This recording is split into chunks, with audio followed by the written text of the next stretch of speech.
Hola a todos deportistas, entrenadores y demás profesionales del mundo del deporte. Bienvenidos a un nuevo vídeo del canal Máximo Rendimiento. Hoy es un placer para mí estar con J. Cuspinera, entrenador profesional de baloncesto que ha estado en clubes como Estudiantes, Fuenlabrada e incluso el Real Madrid. Así que muchas gracias, J, por estar aquí. Muchas gracias a ti, Luis, es un placer. Hoy vamos a hablar sobre un tema que además es muy importante o de los más importantes a nivel profesional, que es el de la comunicación. Vamos a hablar sobre diferentes aspectos que son importantes para un entrenador controlar a nivel de comunicación con sus jugadores. Y por eso traemos a Jota, que nos puede explicar su versión sobre cómo ve la comunicación dentro del mundo del deporte profesional. Bueno, el baloncesto es un juego de hábitos. Es la repetición de una serie de acciones, ya sean técnicas o tácticas, y en realidad es la combinación de ambas. Entonces la responsabilidad que tiene un entrenador principalmente es precisamente la generación de esos hábitos que quiere inculcar y que quiere ejecutar en un campo con sus jugadores. El problema radica no solo ya en la dificultad de inculcar un hábito, que se basa evidentemente en la repetición de una serie de actitudes o de acciones, sino que muchas veces los jugadores que tienes en un momento determinado te vienen ya habituados a sus cosas, ¿no? Las que sean. Cuando coinciden con aquellas que quieres inculcar, el trabajo ya está adelantado y es mucho más fácil. Cuando no coinciden, tienes que primero deshabituar para poder inculcar el hábito nuevo, ¿no? Y eso tiene una dificultad grande. Y eso sí que es una lucha constante, ¿no? En la relación jugador-entrenador. Yo lo he vivido este mismo año en Zaragoza, ¿no? He tenido algún jugador al que no he sido capaz de deshabituar de determinadas actitudes tácticas, en este caso, no hablo de personales, que también las hay, ¿sabes? Sí. Que, bueno, pues por más que hemos repetido, él sigue manteniendo algo que ha repetido millones de veces antes de llegar a entrenar con Jota, ¿no? Sí. Y entonces estaba constantemente entendiendo lo que yo le pedía y estando convencido de que lo que le pedía podía ayudarle a él y al equipo. Hay una frase que me gusta mucho de Chesco Spar, yo la he aprendido de él, no sé si es de él, es que cuando la fuerza de voluntad se acaba, el ser humano descansa en el hábito. Sí. Y esto es bestial. Porque efectivamente he aprendido que la fuerza de voluntad no es infinita, bueno, de hecho ni muchísimo menos, ¿no? Es muy limitada a lo largo del día. Es como si cada vez que nos levantáramos tuviésemos una pila que es la fuerza de voluntad. Sí. Y eso es lo que tienes para ese día, no tienes más. Es un tema biológico. Entonces resulta que cuando tú vas consumiendo esa pila, no solo la consumes en el entreno, la puedes haber consumido inicialmente discutiendo con tu mujer en el desayuno. Ya has vaciado parte de la fuerza de voluntad. Puedes llegar con la fuerza de voluntad agotada a tu entrenamiento según cómo hayan sido los momentos previos a ese entreno, ¿no? Claro. Independientemente, y vamos a suponer que llegas en un buen estado de fuerza de voluntad al entreno, mantenerte al 100%, eso que hablamos, ¿no? Es que tenemos que dar el 110%, todo el entreno. Nada, esto es imposible, esto no es real. Y además la ciencia lo sabe. Entonces, claro, llega un momento que tú no puedes seguir manteniendo la atención con la misma intensidad. Tú no puedes seguir manteniendo la misma intensidad física durante todos los 90 o 100 minutos que dura el entrenamiento, ¿no? Entonces, cuando esa fuerza de voluntad se agota, que ya no tienes más, ¿a qué vuelves? A tu hábito. Por eso es la importancia del hábito. Cuando el hábito es aquel que tú como entrenador quieres que tus jugadores ejecuten, es maravilloso. Claro. Pero en el proceso de aprendizaje de una nueva táctica, de una nueva relación con los compañeros, de lo que sea, pues evidentemente inculcarlo lleva un tiempo largo. Y entonces descansas en un hábito anterior que nada tiene que ver con el que quieres inculcar, ¿no? Entonces, bueno, ahí está la importancia del hábito en el mundo del baloncesto, en todos los aspectos de la vida también. Genial. Como tú bien dices, dentro del deporte, la figura del entrenador obviamente es la de generar buenos hábitos, pero dentro de esa faceta la comunicación juega un papel importantísimo porque es la herramienta que te permite interactuar con el jugador y hacer que esos buenos hábitos se afiancen y que esos malos hábitos se conviertan en adecuados. Y hoy justamente de lo que vamos a hablar es eso. Vamos a daros una serie de consejos sobre qué podéis hacer para poder convertir malos hábitos en adecuados y cómo afianzar esos positivos. La comunicación es fundamental, pero en contra de lo que podemos pensar inicialmente, la comunicación es todo, no solo la verbal. Hay otra que todavía es más importante que la verbal, que lo saben los profesionales de la comunicación, que es la gestual, es el cómo nos movemos, porque a veces, efectivamente, la comunicación no verbal, ¿no? Porque a veces cuando la verbal y la no verbal están en contradicción, la que predomina la mayoría de las veces es la no verbal. Sí. Entonces, bueno, no nos centremos solo en la verbal, que es de la que probablemente voy a hablar ahora, ¿no? Pero entendiendo que la otra es casi tan importante o más que aquello que decimos al jugador, ¿no? Vale. Sí que es importante, o yo he descubierto a lo largo de mi carrera como entrenador, que el castigo te sirve a corto plazo, pero el castigo per se es muy difícil que cambie conductas, por lo menos en lo que es la relación de un entrenador con sus jugadores, ¿no? O la conducta permanece mientras permanece el estímulo del castigo, ¿no? En el momento que tú eliminas esa percepción del castigo, la conducta tiende a desaparecer, ¿no? Entonces, aprendí ya hace algún tiempo que cuando quieres conseguir conductas continuadas en el tiempo, el hábito que queremos inculcar, lo más efectivo es el reforzar aquella conducta que quieres que se ejecute cuando aparece. Es decir, cuando tú estás enseñando algo nuevo, cuando el niño ejecuta de forma, vamos a decir, correcta aquello que tú quieres que ejecute, ese es el momento de incidir, de reforzarle que en ese momento ha hecho la acción tal y como a ti te gusta, tal y como le puede dar rendimiento a él. Porque si en ese momento tú incides, entonces que el niño tienda a repetir esa conducta, la probabilidad de que eso se produzca se multiplica por muchísimo, ¿no? Y al final lo que quieres es que reproduzca esa conducta adecuada el mayor número de veces posible, es decir, que lo convierta en un hábito, que le surja de forma subconsciente o inconsciente, ¿no? Sí. Estamos entrenados para encontrar la mierda, ¿no? Estamos entrenados para encontrar lo negativo. Cómo nos corrigen, cómo nos corregían en el colegio los exámenes, no era haciendo un círculo verde sobre lo que estaba bien y poniendo maravilloso, qué bien te y ignorando lo malo, ¿no? Sino que lo hacen al revés, te ponen una X roja sobre lo que tienes mal e ignoran lo bueno, te remarcan el fallo ahí. Efectivamente, ¿no? Entonces, como estamos entrenados para eso, nos hemos entrenado como sociedad para eso, pues tenemos la tendencia del entrenador a encontrar todo lo malo que hay en un entrenamiento, y que seguro que hay cientos de cosas malas, pero al buscar lo malo obviamos lo bueno, y en realidad lo que queremos es potenciar lo bueno. Eso es. ¿Vale? No solo el castigar lo malo o el erradicar la mala conducta, sino que queremos potenciar es la buena, ¿no? Cuando solo nos limitamos a castigar, a reprimir aquellas conductas de ellos que no nos gustan, pues ¿qué es lo que ocurre? Que no tiene duración en el tiempo.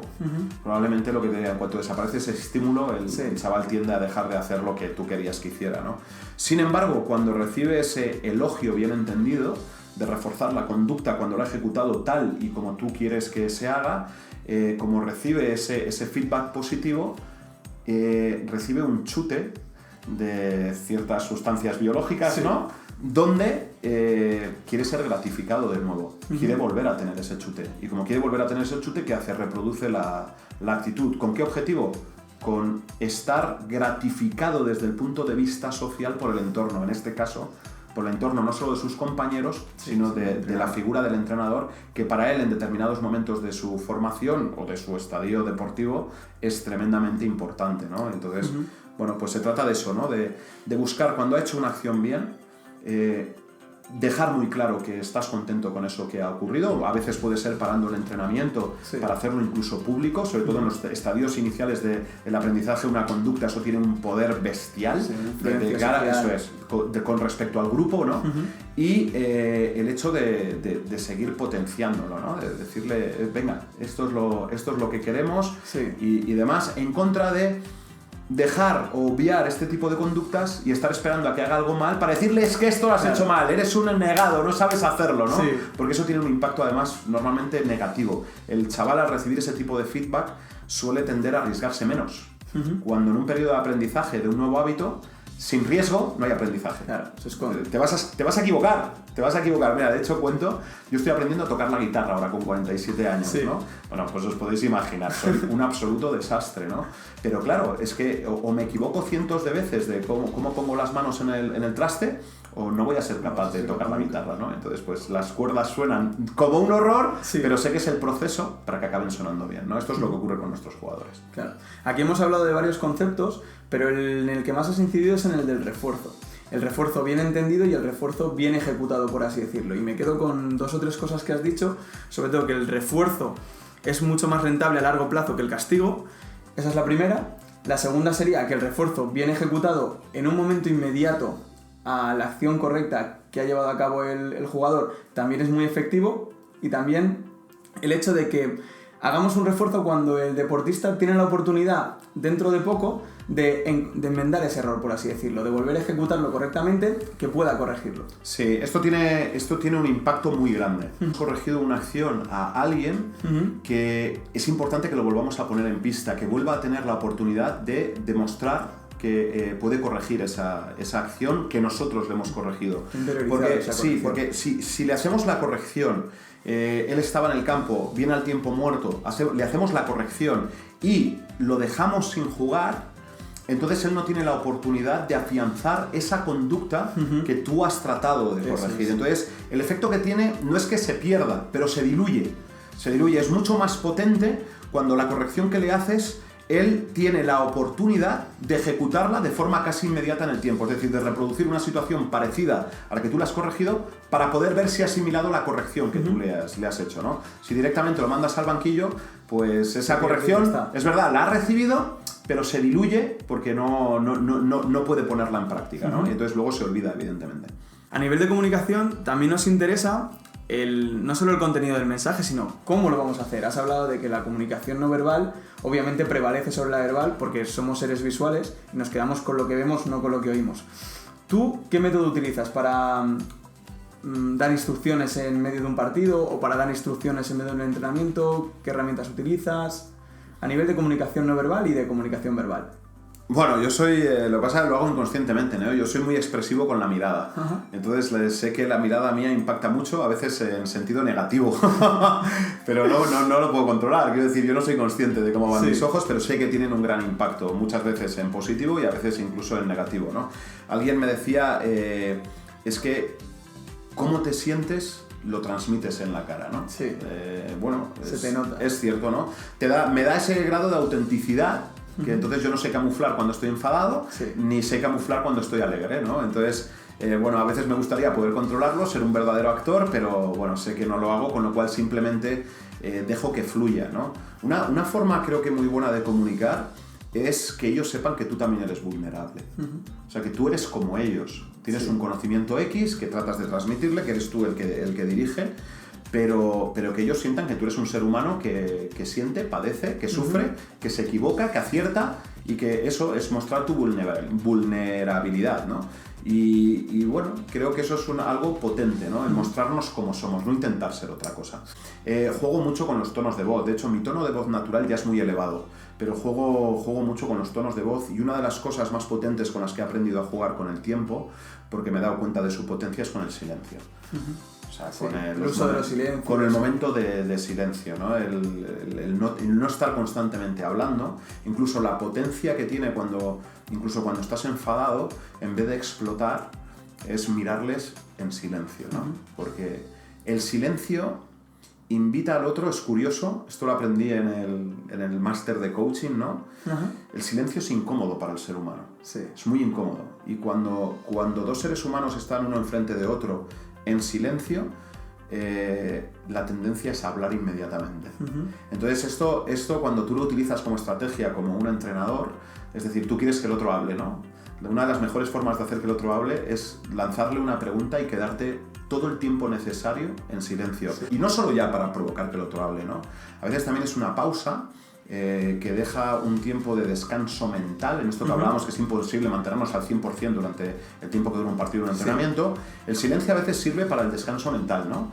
Para decir, ¿no? Pues ahora voy a estar un ratito tranquilo, para que vosotros también podáis dejar que vuestra mente se relaje, descanse, porque luego va a volver a necesitar otra activación para focalizar en lo que hablemos, ¿no?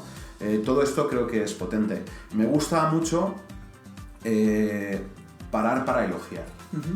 A veces no paro, a veces lo digo directamente, pero sí me gusta cuando veo algo que está bien ejecutado en alguien que está intentando cambiar una conducta, no dejo pasar una. O bien parando en el momento que ha terminado la acción del equipo, y entonces recordando qué es lo que ha hecho bien delante del grupo, o bien con voz alta si no quiero parar el ritmo, yo qué sé, Luis, eso me ha encantado lo que has hecho, ¿no? Entonces que se quede en el ambiente, ¿no? Que en ese momento se note que tú te has dado cuenta de que lo has hecho bien, no, simplemente lo dejo pasar, ¿no? Cuando yo llego a Fuenlabrada con Santabac, Sí. Había un jugador joven que ahora conocemos todos, antes también se conocía, ¿no? Que es Roland Smith. Sí. Roland Smith, que es un proyecto de jugador, ya es una absoluta realidad, ¿no? Pero que en aquel momento era un proyecto de jugador. Bueno, pues empieza con un nivel X. Sí. Y 2 meses después de empezar la pretemporada, recuerdo tener una conversación con Santaba que en el despacho. La relación entre San y yo era, porque así me lo pidió, que fuéramos 2 entrenadores principales. Aunque él era el principal, era yo quiero que actúes como un entrenador principal, ¿no? Entonces era una relación muy curiosa. Además venía de otras relaciones anteriores donde era como mucho más discreto, ¿no? Entonces me pidió que interviniera mucho y bueno, casi éramos 2 entrenadores principales en la cancha, ¿no? Entonces recuerdo que tenía una conversación con él en un despacho, claro, nos estábamos quejando de lo mal que estaba haciendo las cosas Roland Smith, ¿no? Y entonces yo recuerdo que hice la reflexión en alto, le digo, San, ¿Roland es mejor ahora o hace 2 meses cuando empezamos con él? Y la reacción que tuvimos los dos claramente de respuesta fue, era mejor hace 2 meses. Sí. Y entonces, claro, la reflexión inmediata era, hostia, San, entonces algo tenemos que ver en ello. O sea, si Roland Smith era mejor hace 2 meses que ahora, que lleva 2 meses entrenando con nosotros, sí, que estamos desesperados porque no conseguimos que haga lo que queremos, es que algo estamos haciendo mal nosotros, ¿no? Es decir, en vez de poner el foco en él, vamos a ponerlo también en nosotros. Entonces nos dimos cuenta que no parábamos de... Cada vez que cometía un error, parábamos para incidir, sí, para ese Roland, esto no, esto ¿no? Entonces yo recuerdo que le propuse a Sandy, oye, ¿por qué no intentamos una cosa? Cuando cometa un error vamos a ignorarlo. No le paramos. Vamos a dejarlo, porque no está funcionando. Sí. Está claro que no está funcionando. Vamos a dejar que él siga. Y sin embargo, cuando él haga algo que nos gusta, ahora sí paramos y lo reforzamos. Y curiosamente nos dimos un tiempo para ver si funcionaba y curiosamente empezamos a tener esa actitud con él y Roland Smith empezó a mostrar el potencial que llevaba dentro, ¿no? Y entonces eso fue una lección bestial para San y para mí, ¿no? No siempre el foco del bajo rendimiento está en el jugador, que a veces lo está, sí, ¿vale? Sino que a veces está en cómo interactuamos con él. Ahí está. Claro. Y este fue un aprendizaje para mí muy grande. En el momento que le dimos un poco de rienda suelta, de elogiarle en vez de castigarle, de en vez de reprimirle el error, potenciar sus aciertos, ahí está.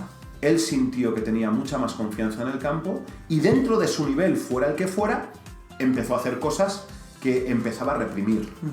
¿Vale? Entonces, esto es lo que buscamos en un jugador, ¿no? Luego es verdad que hay que enseñarle cosas nuevas, bien, pero incluso en las cosas nuevas que le enseñas, si quieres que él aprenda, se trata también de invitarle a que arriesgue. Haz cosas, no tengas temor de equivocarte, claro, porque te las estoy pidiendo yo, ¿vale? De hecho, llega un momento que casi quieres buscar lo contrario, ¿no? Te voy a traer al banco, no cuando falles un tiro de 3, sino cuando no tomes un tiro de 3 que tenías que haber tomado. ¿Vale? Entonces eso, potenciar la decisión buena, no solo el resultado. Eso es. Has hablado sobre algunas cosas de la comunicación que son realmente importantes, como el hecho de focalizar en lo positivo y no de centrarte tanto en lo negativo, ya que puedes minar la confianza del jugador y además el jugador se da cuenta de todo lo que está haciendo mal, pero no aprecia o no es consciente de todo lo que se le está haciendo bien, o sea, de todo lo que hace bien y de todo lo que está ejecutando bien. Entonces, poner el foco en lo positivo en vez de lo negativo es un tema de los que hablamos en anteriores vídeos y... Sí, yo creo que aquí hay un detalle importante. No se trata de que el 100% de las veces tú le digas que todo lo que hace bien, ¿no? Se trata de cambiar el orden. Si antes estábamos un 90% de las veces buscando la mierda, y me permitís la expresión, y castigándola o comunicándola, y solo un 10% le decíamos lo que hacía bien, si es que llegábamos a ese 10%, es cambiar el orden. Se trata de cambiar el orden de prioridades, que normalmente la tenemos, en mi opinión, desviada hacia el lado equivocado. O sea, mucho más refuerzo y mucho menos castigo para que el jugador empiece a generar esos buenos hábitos que al fin y al cabo son los que le van a convertir en un gran jugador en un futuro, sobre todo con jugadores jóvenes. Sí, es que además hay una cosa que influye mucho evidentemente en la capacidad del jugador de llegar a su máximo potencial y es su autoestima. Cuando tú no paras de reprimir y castigar, estás afectando directamente a su autoestima. Claro. Puede llegar un momento donde el jugador diga, joder, no hago nada bien. Y que se lo crea. y que esté convencido de ello. Y entonces es curioso porque esto ocurre a todos los niveles, ¿no? Sí. Yo digo que no hay diferencias, cada uno en su nivel, pero si nos ponemos ya en el ejemplo de Roland Smith, jugador de la ACB, ¿cómo no va a tener nada bueno si está ahí arriba? Sí.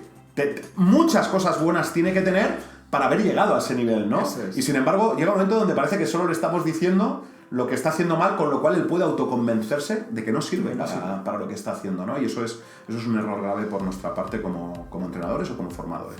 Fíjate que solo con el tema de la comunicación, de cómo la ejecutamos, de cómo los entrenadores en este caso lo utilizáis en entrenamientos en partido, hemos tocado temas colateralmente que tienen muchísima importancia para el rendimiento del jugador, como por ejemplo son la autoestima, la forma de entender las cosas.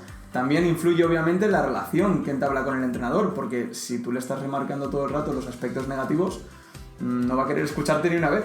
No solo, mira, la comunicación es bidireccional. Hay alguien que habla y alguien que escucha. Eso es. Pero al entrenador le interesa que además intercambiemos de vez en cuando la interlocución. Es decir, que el que hable a veces sea el jugador y tú el que escuche. Cuando tú no paras de castigar, cuando tú no paras de reprimir, llega un momento donde el jugador no quiere interactuar contigo. No le sale. Es decir, llega un momento que incluso pone una barrera contigo, ¿no? Casi se ha convertido, he puesto el muro, lo que decimos, ¿no? Por un oído me entra y por otro me sale. Eso es que ha puesto una barrera de protección, ¿sí? Y una de las cosas que es fantástica en la relación con tus jugadores, de cualquier nivel, de cualquiera, ahora ya digo que todo es equiparable, ¿sí? Es el hecho de que él también pueda sentirse seguro en dos cosas, a la hora de darte feedback y a la hora de preguntarte. Es decir, él tiene que sentirse liberado cuando no ha entendido una cosa para decir, Jota, yo no lo he entendido, necesito que me lo vuelvas a explicar, ¿sí? O cuando él quiere hablar de lo que sea, técnico, táctico, fuera de la cancha, que sienta esa libertad de poder hacerlo. Normalmente lo consigues mucho más cuando la relación con él es de refuerzo de lo positivo como base de tu intercomunicación con él, que al revés. Porque cuando lo haces al revés, ese muro hace que él ya no quiera... ¿Qué le voy a preguntar? Si entonces que a lo mejor hasta se ríe de mi pregunta, ¿no? Sí. Y entonces es como, yo no quiero que me siga castigando, que me siga, no sé, poniendo a los pies de los caballos por cada cosa que hago o que digo, ¿no? Entonces, ¿qué hace? Reprime la pregunta. Cuando a ti te interesa que si algo no ha quedado claro y no ha quedado entendido, que él tenga la capacidad de preguntarte, Jota, yo no lo he entendido. Y si se lo tienes que repetir 100 veces, pues que se lo tengas que repetir 100 veces, ¿no? Que haya esa confianza, y esa confianza solo se construye cuando la base es el refuerzo positivo.